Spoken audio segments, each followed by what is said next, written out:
Hello student, मैं सनी आप सभी का स्वागत करता हूं आपके अपने चैनल जिसका नाम है इलेक्ट्रिकल रिसर्च एकेडमी। ठीक है, वॉरियर सीरीज चल रही है। कल एक लेक्चर मिला था आप लोग को, रेंज कैसे बढ़ाई जाती है, और आज सीखेंगे करंट डिवीजन और वोल्टेज विभाजन नियम क्या कहता है और ये क्या होता है और किस सर्किट में परिपथ में लगाया जाता है। क्योंकि देखते हो इस पर सवाल दिया जाता है क्या कि दो शाखाएं बनी होती है, दो प्रतिरोध सीरीज में जोड़ देगा, ऐसा समानांतर में जोड़ देगा, बोलेगा इसका वोल्टेज निकालो, इसका करंट निकालो।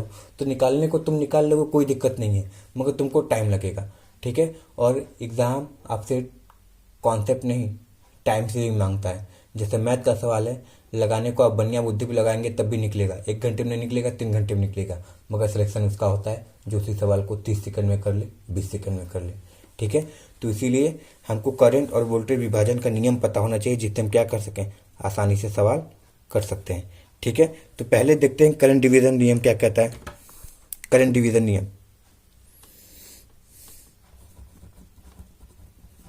करंट डिवीजन यानी विभाजन, डिवीजन मतलब विभाजन होता है। ठीक है, तो इंग्लिश में लिख देते हैं करंट डिवीजन, डिवीजन रूल बोलते हैं। ठीक है, यानी धारा विभाजन का नियम। ये क्या कहता है, ध्यान से समझना। यह हमेशा या सदैव, जैसा तुम लोग को सही लगे, यह हमेशा श्रेणी परिपथ में, किसमें सर, श्रेणी परिपथ में लागू होता है।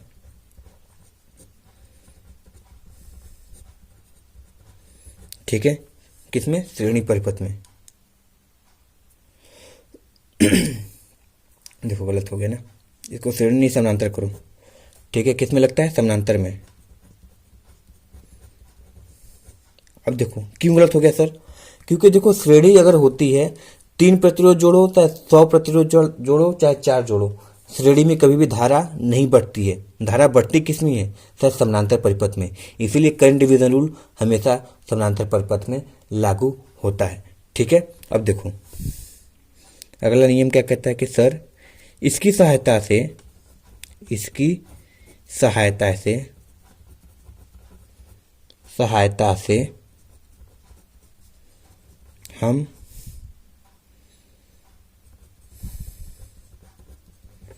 समानांतर परिपथ में किसी भी प्रतिरोध का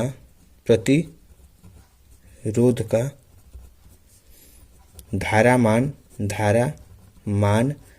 ज्ञात कर सकते हैं,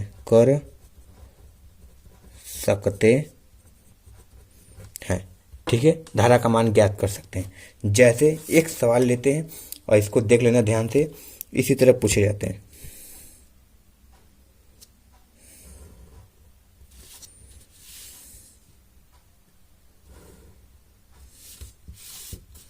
हम 2-2 लेके चल रहे हैं, चाहो तो 3 का भी निकाल लोगे, कोई दिक्कत नहीं होगा। 3 का कैसे निकलेगा, इसी में हम आइडिया दे देंगे।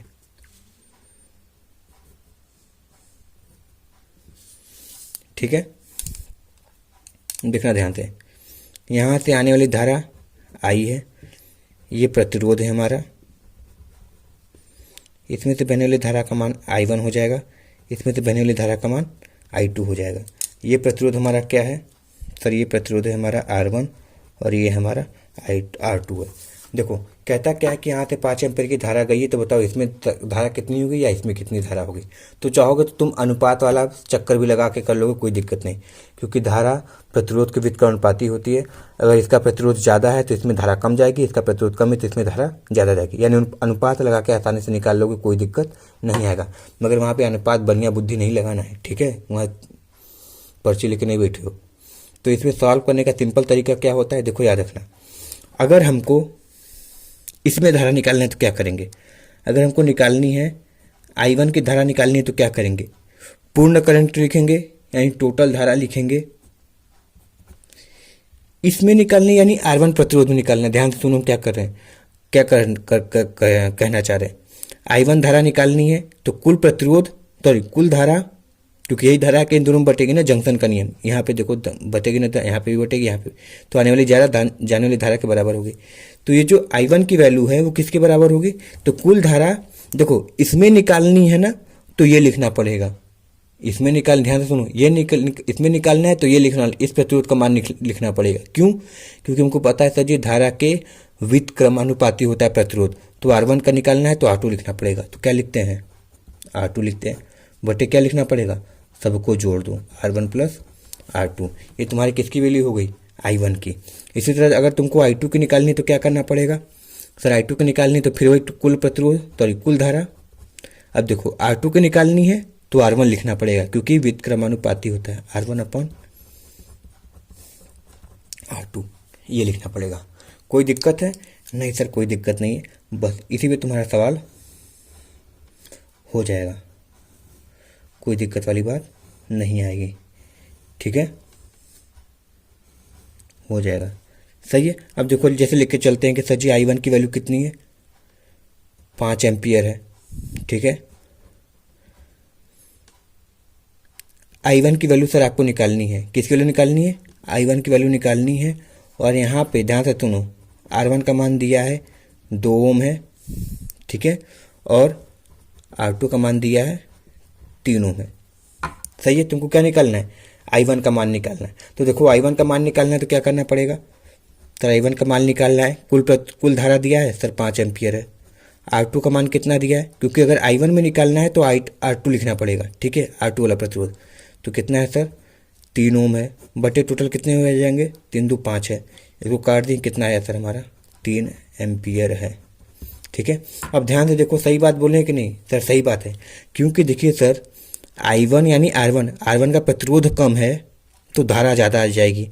अब देखो टोटल करंट 5 एम्पियर थी, 3 एम्पियर कहाँ चली गई हमारी, इसमें चली गई। यहाँ पे 3 एम्पियर आ रहा था, यहाँ पे कितने आनी चाहिए, 2 एम्पियर ना, क्योंकि आने वाली धारा जाने वाली धारा के बराबर है। तो सर कोई दिक्कत नहीं है, देखिए यहाँ पे साफ साफ दिख रहा है कि सर इसका प्रतिरोध क्या था, कम था, यहाँ इसलिए यहाँ पे धारा ज़्यादा गई, यहाँ पे धारा प्रतिरोध ज़्यादा इसलिए धारा कम गई। तो कोई दिक्कत नहीं, तो यहाँ पे हम वेरीफाई भी कर लिए कि हम जो लिखे हैं वो सही लिखे हैं। तो याद रखना, धारा विभाजन नियम हमेशा समानांतर में लगता है, और कैसे लगता है ये भी बता दिए, ठीक है। कोई दिक्कत है, नहीं सर आराम से हो जाएगा। तो अगर ये पसंद आया और करने का तरीका अच्छा लगा, क्योंकि तुम देखो लिखोगे तो 2/3 अनुपात भी करके लिखोगे तब भी तुम्हारा आएगा, मगर वो टाइम लेगा बाबू, ठीक है। और UPPCL में तो 250 क्वेश्चन होते हैं, समझ रहे हो ना। और कंप्यूटर में भी बाइनरी फाइनरी दे ही देता है, लॉजिक गेट रेंडम का ना। तो ये समझो तुमको क्या करना, आउटपुट क्या आएगा, इनपुट क्या देते हैं, तो ध्यान समझो कैसे किया जाता है। तो करंट डिवीजन रूल ये हो गया, कहाँ लगता है, समानांतर में कैसे लगता है ये बता दिए। अब देखो दूसरी आती है किस पे, वोल्टेज डिवीजन का नियम। किस पे आते हैं, वोल्टेज डिवीजन का नियम, वोल्टेज विभाजन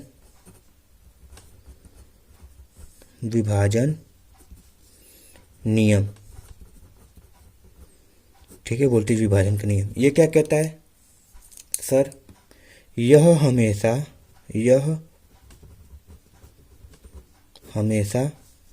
श्रेणी परिपथ में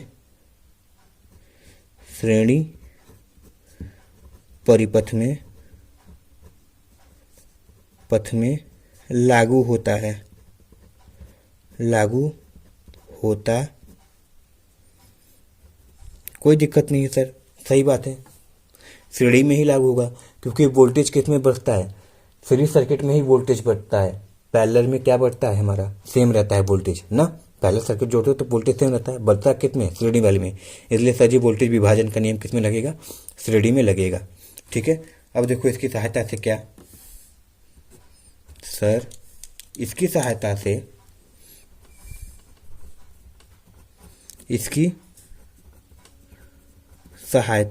से हम श्रेणी परिपथ में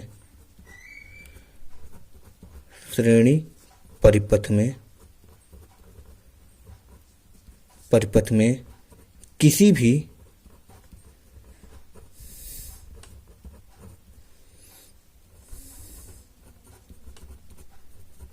प्रतिरोध में विभव पात यानी वोल्टेज ड्रॉप विभवपात ज्ञात कर सकते हैं, कर सकते हैं। किसी भी श्रेणी में प्रतिरोध में विभवपात ज्ञात कर सकते हैं। एग्जाम्पल देखें, सर देखते हैं, एग्जाम्पल देखते हैं। देखो श्रेणी बनाना है,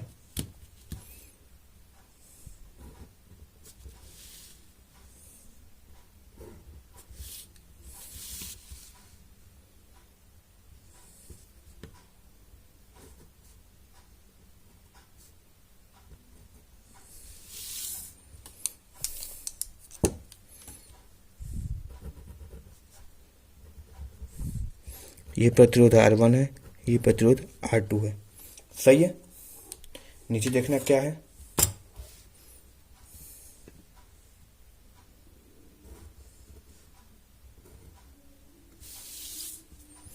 सर यहाँ पे टोटल वोल्टेज कितनी है, V दी गई है। ठीक है, तो अगर V दी गई तो वोल्ट वही V1 किस में बटेगा, कुछ इसमें बटेगा, कुछ इसमें बटेगा। मान लेते हैं, अच्छा को वोल्टेज, अगर ये प्रतिरोध का मान हमारा मान लेते हैं कितना है ये, सर इसका मान 3 ओम है और इसका मान 2 ओम है। ठीक है, और कुल वोल्टेज का मान कितना है, 5 वोल्ट है। तो देखो अगर प्रतिरोध का मान अलग है तो विभव का भी मान अलग अलग होगा। कितना होगा फिलहाल हमको नहीं पता, भाई तुम फिर वही अनुपात वाला बढ़िया बुद्धि लगाओगे तो निकलेगा। इसको मान लेते हैं सर ये हमारा V1 है, ये हमारा V2 है। कोई दिक्कत है नहीं, नहीं सर दिक्कत नहीं है। तो अब देखो इसका मान कैसे निकलता है। अगर हमको पूछ दे के बताओ कि R1 प्रतिरोध में विभवपात कितना होगा, तो इसके लिए फॉर्मूला क्या होता है sir, V1 equal to total voltage कितना है, V है। अब देखो यहाँ पे उल्टा वाला प्रतिरोध लिखेंगे सम्राट की सेम वाला। तो सर इसमें अगर हमको R1 वाले में प्रतिरोध में वोल्टेज का मान लिखना होता है तो वही लिखेंगे। ठीक है, R2 वाला नहीं लिखेंगे। अगर R2 में निकालना होता है वोल्टेज का मान तो R2 ही लिखते हैं। क्यों, क्योंकि सर जी विभवपात जो होता है प्रतिरोध के समानुपाती होता है, यानी प्रतिरोध का मान बढ़ाओगे तो वोल्टेज ड्रॉप भी बढ़ता है, V बराबर IR ओम लॉ से। ठीक है, इसलिए अगर हमको V1 का मान निकलना है तो टोटल वोल्टेज V और इसी का प्रतिरोध लिखते हैं, इसी का प्रतिरोध लिखते हैं बटे फिर वही कहानी R1 प्लस R2 लिखते हैं। और देखो अगर V2 निकालते हैं तो फिर वही टोटल वोल्टेज, जैसे इसमें टोटल धारा थी V2 में निकालनी है तो यहाँ पे क्या लिखेंगे सर, R2 लिखेंगे बटे कितना हो जाएगा, R1 प्लस R2 हो जाएगा। सेम फार्मूला है, बट यहाँ पे विक अनुपाती था, धारा प्रतिरोध के विक अनुपाती होता है इसलिए उल्टा लिख दिया। यहाँ पे सेम होता है इसलिए सीधा लिख दिए, कोई चक्कर नहीं, कोई लोड नहीं। सही है। तो ये फार्मूला क्या है, कितना इंपॉर्टेंट है हम नहीं बताएंगे, तुमको पता है। सवाल इस पे आते हैं कि नहीं तुमको भी पता है। ठीक है, ये हो गया। कोई दिक्कत है नहीं सर जी, इससे न्यूमेरिकल कर लिया जाए, हाँ सर कर लेते हैं, कोई दिक्कत नहीं है। चलो V1 का मान निकालना है हमको, टोटल वोल्टेज दिया है, हाँ सर कितना है 5 वोल्ट। R1 का प्रतिरोध कितना है, 3 ओम है। ठीक है, R1 प्लस R2 जोड़ते हैं तो कितना आ जाता है, 5 वोल्ट आ जाता है। कट गया, कितना आया सर, ये हमारा आया 3 वोल्ट। यही अगर V2 निकालते हैं तो कितना हो जाएगा, टोटल वोल्टेज 5, उसका प्रतिरोध 2 है बटे कितना हो जाएगा 5, कितना आया सर, ये 2 वोल्ट आया। देखो अब यहाँ से एक चीज़ क्लियर हो गया कि सर अगर V1 में 3 वोल्ट है तो इसमें V2 में 2 वोल्ट ही होगा, क्योंकि टोटल वोल्टेज यही है और यही दोनों में बटेगा। ठीक है, यानी अब देख रहे हो अगर इसका प्रतिरोध उच्च है तो वोल्टेज विभव भी उच्च है, 3 वोल्ट है। अगर इसका विभव कम है, प्रतिरोध कम है, 2 ओम है, तो विभव पात भी 2 ही ओम है। समझ में आया इतना चीज़, आई होप नहीं दिक्कत होना चाहिए। ठीक है, सही है, हाँ सर सही है। अब देखो बोलोगे कि सर जी ये तो दो प्रतिरोध वाला कोई भी निकाल लेगा, तो हमारा बाबू भी निकाल लेता है 2 ओम वाला। हमको 3 प्रतिरोध लगा के दिखाइए, तो 3 प्रतिरोध भी इस तरह लगाएंगे, कोई दिक्कत नहीं होता है। देखो एक आइडिया दे दे रहे हैं 3 ओम प्रतिरोध वाला कैसे होगा, फिर इसको कर लेना अपने से। ठीक है, कैसे करना होता है 3 ओम प्रतिरोध वाला, हल्का सा आइडिया दे देते हैं बस। ठीक है, फिर आगे कर लोगे अपने से। पहले करंट डिवीजन बता देते हैं 3 प्रतिरोध वाला।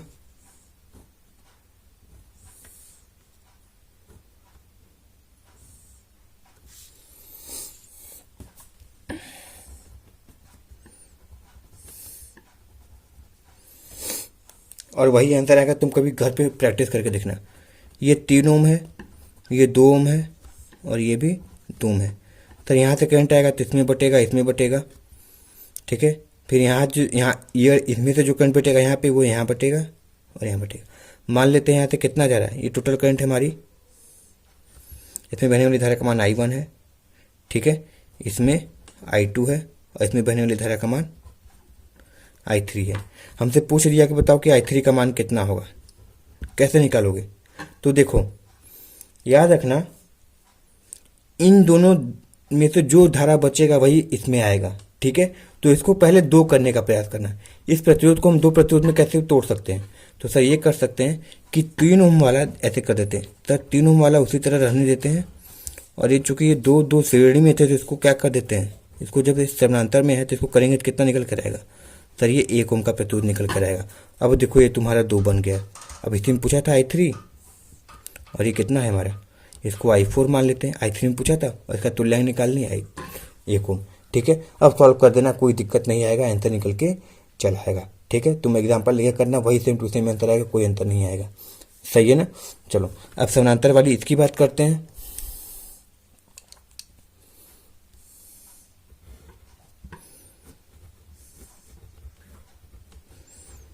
फिर वही कहानी है, ये R1 है, R2 है और ये R3। इसका वोल्टेज V1 है, इसका वोल्टेज V2 है, इसका वोल्टेज ड्रॉप V3 आता है, ठीक है।